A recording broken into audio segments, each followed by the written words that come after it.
অর্থাৎ পহেলা বৈশাখ, তখন দেখছেন অবস্থা পয়লা বৈশাখে।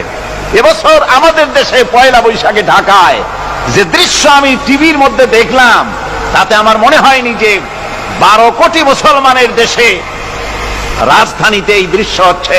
আমার মনে হচ্ছিল এটা বুঝি কলকাতা অথবা অন্য কোন শহর হবে। আমি দেখলাম সমস্ত যুবক যুবতী, নারী পুরুষ, বিভিন্ন বয়সের লোক সব একসঙ্গে রাস্তায় নেমেছে, নাচতেছে। তার মধ্যে বুদ্ধিজীবী আছে, শিক্ষিত লোক আছে, সমানে নাচতেছে।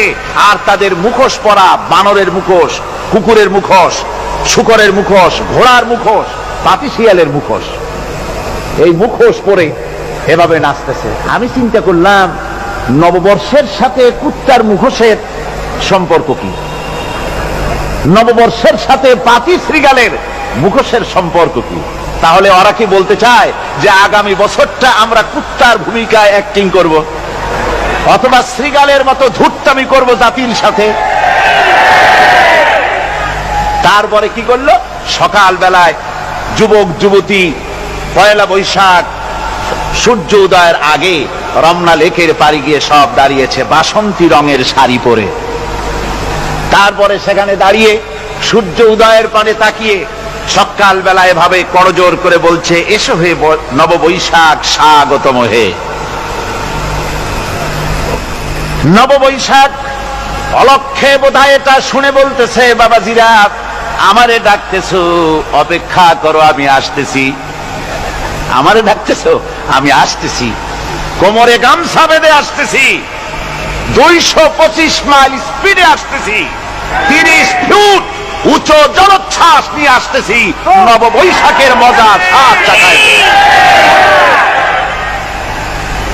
আমার ভাইরা, মুসলমান নববর্ষ উদযাপনের সাথে মুসলমানের কিসের সম্পর্ক? মুসলমান যদি এই দিন উদযাপনই করে, তাহলে তাকে করতে হবে ফজরের নামাজ পড়বে।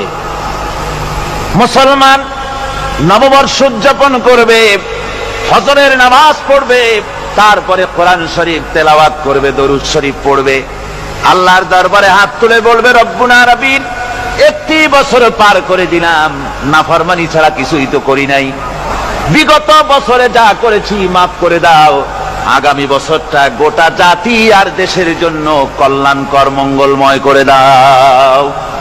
এটাই তো বলা উচিত ছিল নাকি বলে? তা না করে, তা না বলে,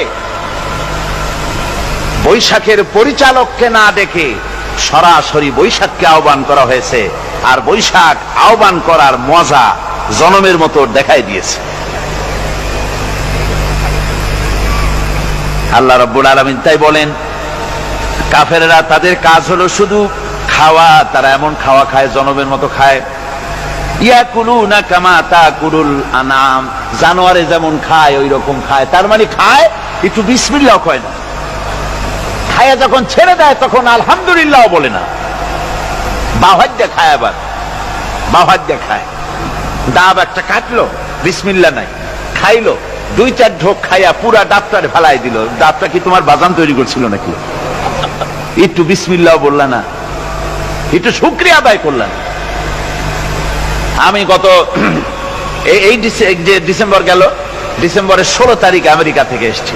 ওখানে দেখলাম তারা প্রতি নভেম্বর মাসের শেষ বৃহস্পতিবার থ্যাঙ্কস গিভিং ডে অবজার্ভ করে। তা আমি জিজ্ঞেস করলাম, থ্যাঙ্কস গিভিং ডে জিনিসটা কি? ওরা বলল, এটা হচ্ছে এই যে গড আমাদেরকে সারা বছর ভালো খাওয়াইছে, আমাদেরকে ভালোভাবে পড়াইছেন, সুন্দর রেখেছেন, এই জন্য আমরা গডকে থ্যাঙ্কস দেই নভেম্বরের এই শেষ দিনটিতে। সারা বছরে ভালো খাইছি, ভালো থাকছি, এই জন্য গভর্নমেন্টকে মানে গডকে থ্যাঙ্কস দিলাম। আমি আমার আলোচনায় সেখানে বললাম যে দেখেন, রাশিয়ার সাথে আমেরিকার পার্থক্য তো এখানে, ওরা গডকে অস্বীকারই করেছে, গডই মানে না। আর এরা গডের নামাজ রোজা বা ইবাদত কিছু করুক আর না করুক, গডের অন্তত একটা ধন্যবাদ দেয়। ওরা ওদের ডলারে লিখেছে, ইন গড উই ট্রাস্ট, প্রত্যেকটা ডলারে লেখা আমরা গডে বিশ্বাস করি। তো শুকর আদায় করলে তো আল্লাহ বাড়িয়ে দিবেন। আল্লাহ রাব্বুল আলামিনের সুন্নাত হলো, শুকর যদি কেউ আদায় করে আল্লাহ বাড়িয়ে দেন। লাইন শাকারতুম লাযীদান্নাকুম ওয়া লাইন কাফারতুম ইন্না আযাবী লাশাদীদ। আমার নিয়ামতের শুকর যদি আদায় করো আমি বাড়ায় দেব, আর যদি নিয়ামতের শুকর আদায় না করো তাহলে মস্ত বড় শাস্তি তোমাদের জন্য রেখেছি। তো আমেরিকা শুকর আদায় করে নিজেরা খাইয়া, কিন্তু ওদের জমিন হলো বিশাল জমিন। আমি কয়েকবার গিয়েছি এবং বহু স্টেট সফর করেছি। ওদের জমিন এত ফার্টাইল, জমিনে যদি রীতিমতো তারা ফসল ফলাতো, এই ফসল সারা দুনিয়ার দরিদ্র ভূমুক্ষ জনতাকে খাওয়াইয়া বাঁচাইতে পারত, কিন্তু ওরা তা করে না। ওরা করে কি?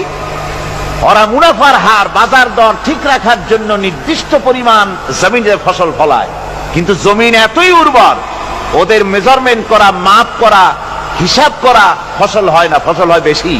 তখন বাড়তি ফসলকে তারা প্রতি বছর লক্ষ লক্ষ টন আলু আর গমকে তারা সমুদ্রে নিক্ষেপ করে। তাদের আলু এবং গম সেই সময় তারা নিক্ষেপ করে সমুদ্রে যখন ইথিওপিয়া, সুদানে মানুষ না খেয়ে মরছে। পৃথিবীর বিভিন্ন দেশে মানুষ ক্ষুধার যন্ত্রণায় যখন চিৎকার করছে, আর তাদের এই চিৎকারে আকাশ বাতাস ভারী হয়ে যাচ্ছে, তখন ওরা এই কামটি করছে।